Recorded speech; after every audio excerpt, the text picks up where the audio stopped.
హైదరాబాద్ పారిశ్రామిక భూముల బదిలీ విధానం పేరిట ముఖ్యమంత్రి రేవంత్ రెడ్డి 5 లక్షల కోట్ల భూములు కుంభకోణానికి పాల్పడుతున్నారని బీఆర్ఎస్ వర్కింగ్ ప్రెసిడెంట్ మాజీ మంత్రి కేటీఆర్ రామారావు ఆరోపించారు. ఇది దేశ చరిత్రలోనే అతిపెద్ద స్కామ్ అని ఆయన ఆరోపించారు.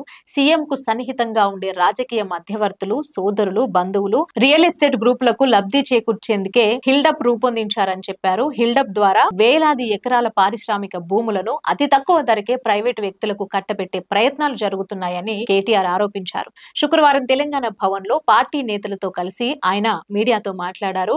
మేం 200% వరకు అదనంగా వసూలు చేశాం. హైదరాబాద్ లోని బాలానగర్, జీడిమెట్ల, సనత్ నగర్, ఆజామాబాద్ తదితర కీలక పారిశ్రామిక వాడల్లోని సుమారు 9292 ఎకరాల విలువైన భూమిని క్రమబద్ధీకరించేందుకు హిల్డప్ తెచ్చారు.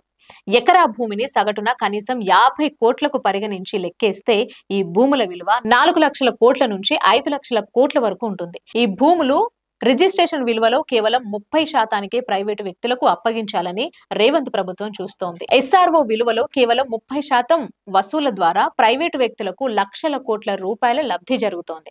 గతంలో మేము ఆజామాబాద్ పారిశ్రామిక వాడలోని భూములకు ఎస్ఆర్ఓ రేట్ల కంటే 100 నుంచి 200% అదనంగా వసూలు చేసి ఖజానాకు ఆదాయం సమకూర్చామని కేటీఆర్ పేర్కొన్నారు. క్రమబద్ధీకరణకు మేము అంగీకరించలేదు. బీఆర్ఎస్ ప్రభుత్వ హయాంలోనూ అనేక మంది భూ యజమానులు, బ్రోకర్లు అత్యంత తక్కువ ధరలకు క్రమబద్ధీకరణ కోసం నన్ను సంప్రదించినా తిరస్కరించా. ప్రభుత్వ భూమిని ప్రైవేటు ప్రయోజనాల కోసం చౌకగా ఇవ్వలేమని చెబితే ఇప్పుడు రేవంత్ మాత్రం అప్పనంగా ఇచ్చేందుకు సిద్ధమవుతున్నాడు. ప్రైవేటు వ్యక్తులకు భూముల క్రమబద్ధీకరణ 45 రోజుల్లో పూర్తి చేయాలనే హిల్డప్ పాలసీ వెనుక ప్రభుత్వ తొందరపాటు కనిపిస్తోంది.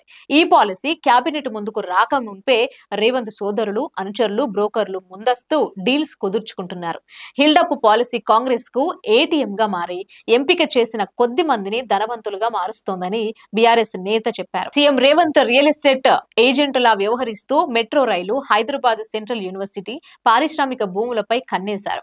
ఇందిరమ్మ ఇల్లు, శ్మశాన వాటికలకు కూడా భూమి దొరకదని, హైదరాబాద్ లో ప్రభుత్వ ఆస్తులను ప్రైవేటు వ్యక్తులకు అప్పగించాలని రేవంత్ అనుకుంటున్నారని చెప్పారు. తద్వారా కనీసం 50,000 కోట్లను తన జేబులో వేసుకోవాలని చూస్తున్నాడు. హిల్డప్ కింద ఒప్పందాలు కుదుర్చుకునే పారిశ్రామికవేత్తలు భవిష్యత్తులో న్యాయపరమైన చిక్కులు ఎదుర్కొంటారు. బీఆర్ఎస్ తిరిగి అధికారంలోకి వచ్చిన తర్వాత క్రమబద్ధీకరణను రద్దు చేసి కుంభకోణంలో భాగస్వాములైన వారిపై చర్యలు తీసుకుంటుందన్నారు.